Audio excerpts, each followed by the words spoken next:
Well, Bobby, it wasn't pretty. They certainly come here to frustrate us, but we've nicked another late win. That's happened quite a few times this season now, hasn't it? Especially at home.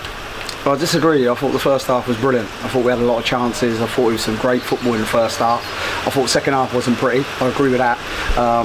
But they've gone, what, 5-6 games unbeaten. They were top of the form guide before they came in, weren't they?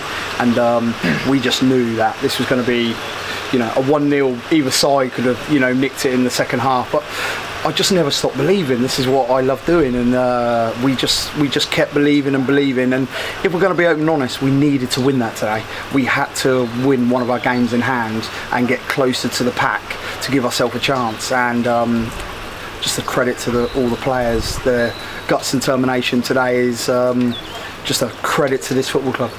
They certainly did come here to frustrate us well. I noticed they were wasting a bit of time, just even 20 minutes into the game. So were you quite happy with the boys that we only managed to, their chance only really come from set pieces and long range? Were you quite happy with that defensively today as well? Yeah, well, I'm really pleased with a clean sheet as well, because we've had to make a couple of changes again, and there's nothing worse than keep chopping and changing defence and things like that. I'm very pleased Northie's on fire at the moment as well, but we've had to make another 2 changes from the week before, and for them to get a clean sheet, they deserve credit, that back 5. And I asked for a clean sheet because I said to win this game you needed a clean sheet. So you know, excellent work from every single one of them, because we only had 2 hours on Saturday to work on it. And we got it right in the end because we got a clean sheet. That's one thing I was going to ask with the game called off Saturday. Did you have the boys in training again yet? Yes. When everyone's enjoying the snow, we're in working. And the hard work last week got us rewarded tonight. I'm a firm believer in that. I'm never going to change. When everyone's sleeping, we're working. And tonight we'll start working for Saturday. We're off to Brackley tomorrow to, you know, start preparing for that one as well. Just enjoying the challenge, enjoying these boys keeping us in the mix, because this football club and these fans and us want to be in a certain position, don't we? And we've got to keep fighting. Every point matters right now at this stage of the season. And I'm not going to lie, this is the stage that I quite enjoy, because now it really does matter. And you've certainly been a couple of times this season where we haven't been at our best, but we've nicked late wins. I certainly remember against Whitehawk and Hungerford, we nicked 2 very late goals. Are you quite happy with that?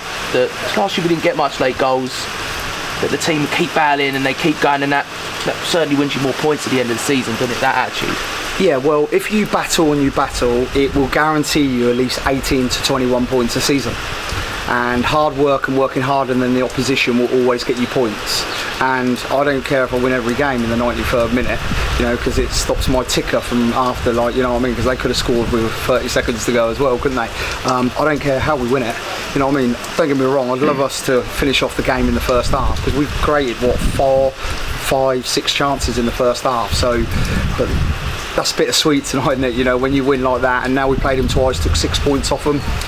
When we went there, they'd won, you know, 8 on the bounce, hadn't they? They were in form, so you had to get close to them today, and we got a couple of games in hand, but that really is irrelevant right now. Just pick up points, because that weekend really dented us, didn't it? And night we've had to regroup, get everyone back together, and please, everyone, keep believing. Even in the 93rd, 94th minute, you've seen how many times football changes, and I kept believing. I kept saying to people on the sideline, we're scoring a minute, we will get a chance and we'll score, because the day you stop believing is the day you might as well not watch football. Last week's certainly a tough act to follow. I certainly don't think people expected that to happen again tonight, but there's 3 tough away games now coming up, and that has been an area where we have probably lost a lot of points this season away from home. I know one is a cup game, but how do you sort the boys out for this game? 'Cause obviously Braintree and Havant are up there in the mix. Yeah, well, it comes back to what I said at the start of the conversation. You've got to take points, haven't you? You've got 2 away games. If you want to be in the mix in a couple of weeks, we've got to take some points this weekend. If we could get 4 points, it would just be unbelievable. But, you know, we know how tough it's going to be.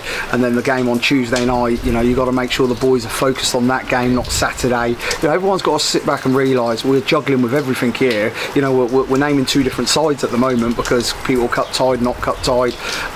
Literally, I left the player out tonight because he turned up 1 minute late. You know, I expect standards on and off the park, and we will have to really fight hard this weekend, regroup, and we've got to beat Braintree to stay in the mix, you know, because they're in the playoffs, and then we've got Havant and Waterloo, so you couldn't have asked for 2 bigger games, but this is what everyone wants, isn't it? If it means something when you turn up, that means we're doing something right. and we've got to just stick together, and we're going to have to go down there and fight and scrap for every point. Are there occasions where having a big squad then helps? Because certainly players need to keep these high standards at 100%. I know you brought Dylan Kearney back as well. He's been at Uxbridge all year. So what was the story in that? You made the squad a little bit bigger with that. Last night I just thought I want to bring him back, and I rang him today. He didn't even know he was in the squad. Just rang him up, had a little feeling about him. I thought he'd come on and done fantastic. You know, people have got to realise we work very hard away from here. You know, we've watched him quite a few times. He's scoring loads of goals. He's one for the future, because I think it's important to bring youngsters through as well. And I believe in Dylan, and I think he's got a big future at this football club. And I just thought tonight, in a big game, you know, big crowd, he didn't expect it. Let's have a little go. And I thought he'd come on and done really well tonight.